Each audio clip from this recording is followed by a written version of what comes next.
Hope you enjoyed it. Thanks for sticking around. I'm Prince Bagdasarian. I'm the writer and director of this project. This is Shirley Kim, the producer. Can you guys hear me? Yeah. Okay. Scout Taylor-Compton, she's the lead, and then Daniel Joseph is the other male lead in the project. Just a little background about the project. We developed this thing a few years ago for Imagining Pictures. They brought me on board to write a military type themed film about a father searching for his kidnapped daughter, and we expanded on a lot of ideas and brainstormed and came up with what you saw there. And we wanted to bring authenticity to the project with, you know, deaf characters, LGBT community, and touch upon a bunch of stuff that was kind of close to us, and obviously a female detective, a strong female lead. Yes. I'm in. And then I was a father at the time, so me being a father, I could tap into that and write a lot of authenticity regarding that sense of Daniel's character being a father and what it's like to lose somebody. Yeah, so if you guys have any questions, please shoot at us. I'll let Shirley say something and we'll open it up, I guess. Okay, go ahead. Shirley? Oh, yeah, no, I think I'll be better served if you guys have any specific questions that you wanted to find out about the film, how it was made, or anything like that. I welcome any questions, yes. First of all, my compliments for running the chase scene in high heels. Oh, yeah, thank you. Nicely done. I do everything in boots. No, I have two easy questions. Is the 2-year-old Eden related to you, given that her last name is the same in the credits? That's my daughter, yes. Good for you. Yes, yes, she is. And the other question is, I noticed it said the voice of Smith was someone else. Did you get a deaf person to do that? Yes, the deaf actor, the deaf character in the film is really deaf. So we Smith is deaf? Smith is deaf. Really? Yes. He has a hearing aid, but he hears very little and he signs. And Daniel learned signing. We brought an ASL teacher to help us communicate with him on set, and we had an interpreter half the time there, especially for the military scenes where everything's action based and all that stuff. So going back to your question, yes, we brought in a voiceover double for him so that way we could get clear voice, because the RPG is the reason why he goes deaf in the film. Yeah. So it was really difficult. Yeah, really. And just a little side note on Michael Spady, who's the actor that plays the deaf character, who's actually a deaf person. Daniel has actually been friends with Michael for how long has it been, Daniel? 10 years. Almost 10 years. 10 years. So they've known each other for a very long time, worked with each other on different projects, and when we were developing this film, we already knew that we wanted to use him.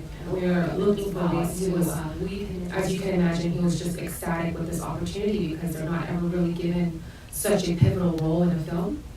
And so he was so happy with that. And I think that the voiceover artist did a really good job, because you wouldn't have known that wasn't his real voice. Right. And it matched his tone very well. So yeah, we were very happy with that. Did anybody else? There were so many things that are so well done there. The only thing I want Thank to comment on is the music. I'm exhausted. I don't know if I've ever sat through a movie that intense. I'm sure there's been a couple of great movies that get a lot of acclaim, but that was just something else. Thank you. I'm sure our composer, his name is Ramin Fusha. I'm sure he would love that. He really idolizes composers like Hans Zimmer, which compose bigger titles, A-list titles and whatnot. And I've used him on all my films. And when I brought him on board this project, he gave me a bunch of ideas of what he thought should happen in specific scenes, and I trusted him 100%. So yeah, he brought his 150%. So I'm glad you liked it. Yeah. Thank you. Yes. Yes, right. Mr. Prince, how many films have you created? I've written and directed 2 films. This is being the second. I produced 4. This would be this one I didn't really produce, but this would be my 4th one as I'm involved in the feature film. But I've been working in the industry for almost over a decade now in different aspects. Well, in the credits, I saw your name pop up a lot, so you're multi-talented. Multitasking. So I'll answer this for Chris. When he alludes to his decade in working in the industry, that's due to the fact that he has worked in many different aspects, learning so many different parts of the craft. I mean, he does editing. He's worked in a company called Deluxe. I'm sure you've seen their logo on a lot of films. So they do like post-production for film. So he's learned so many different aspects. He's behind the camera as a cinematographer in other films. So he's a very talented person. I'm taking the opportunity to speak for him so that he doesn't have to, fluff himself up too much. But yeah, the reason why you see his name pop up so many times is because he's a really hands-on type of person, and because of the experience that he's gained over the past 10 years or so, he was really able to, bring all of that and help bring to fruition everything that you saw on there. Putting his little fingerprints on every part of the puzzle there. So. Yeah. Two questions for you. How many days did you film, and what's the future for this film? Where are you taking it? You want to answer the second question? I'll answer the first one. So your first answer to that, the answer to your first question. We shot 20 initial days of production, and then we did a extensive pickup shoot a little bit. Where it was very minimal. Daniel and I, we live locally to each other, and we have a small community of friends who are filmmakers as well. We get together and kind of pick up things that were missing, or we separated from the original schedule from the film.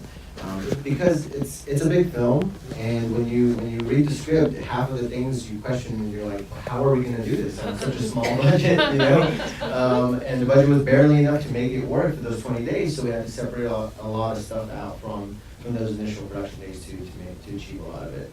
And then with having the background of me, doing putting on a bunch of hats, I could be a little versatile in doing a lot of that stuff. And it was a sport. Yeah, economically too, it was helpful for sure. Yeah, and then second answer?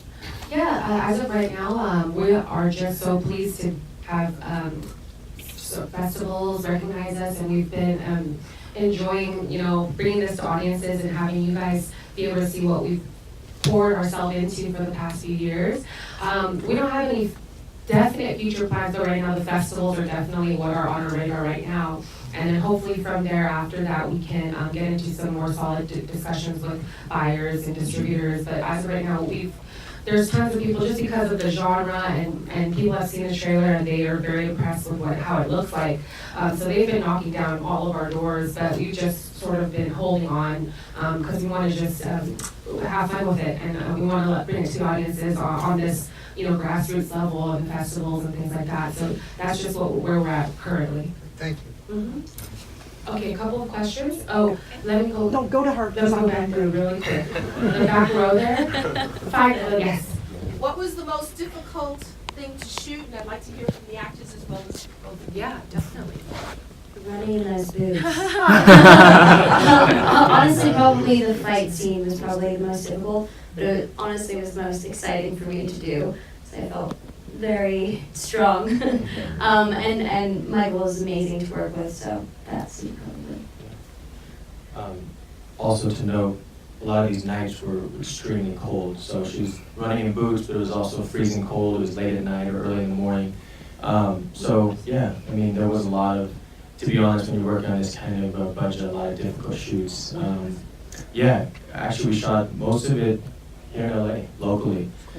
Yeah, we shot it in, for us. sissies. Right. Yeah. I mean, yeah, we shot it, I think it was, December when we shot it. And in that scene where you saw Scout's character, the rain, we had 60-mile-an-hour winds come down, rain just pouring down during all those scenes. So you know, she was a sport and went through all that, and when we shot a lot of scenes up at, I think, Castaic, right?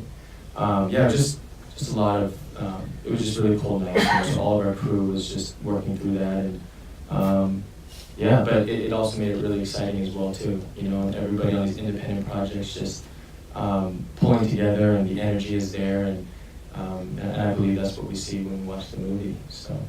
One more. One more. Will we see either of you actors in something else? Yes. You could tell me about the. I actually have a few films in other film festivals.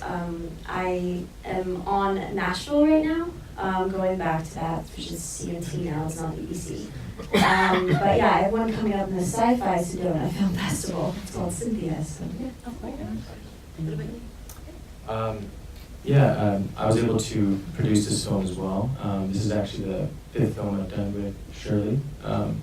So yeah, we have a couple other projects in the pipeline that we're looking at. We're always, you know, reading scripts and looking at something that really kind of grabs our attention. And again, you know, we just we work with some of the same people. We actually met Prince on the very first film that we worked on. So on our 5th film, everything kind of comes around, and we've, you know, worked with a lot of people that we really enjoy working with and really love, and it becomes a family. You know, and that's really, I think, the beauty of these independent films and just independent filmmaking is you just make such great friends and family, and continue to work together, and so that's kind of the goal. Yeah. I wanted to just point out that I was struck by your demeanor, Daniel, because it always seems so calm, and I thought, what is boiling under all of that? You're your daughter at stake. But also, I really like the way you ended it with threatening the people, but not really killing them. I thought that was pretty cool. Thank you. Was there I thought you were gonna say the dog. Everyone wants a dog. Oh, I forgot the dog. Oh, yeah, he was adorable, of course. We have time for you. One more question. Jennifer. Gary?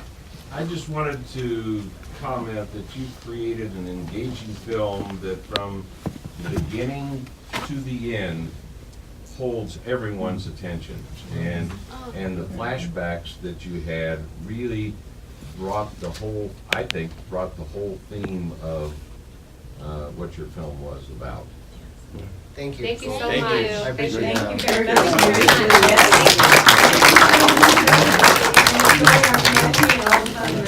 You're here.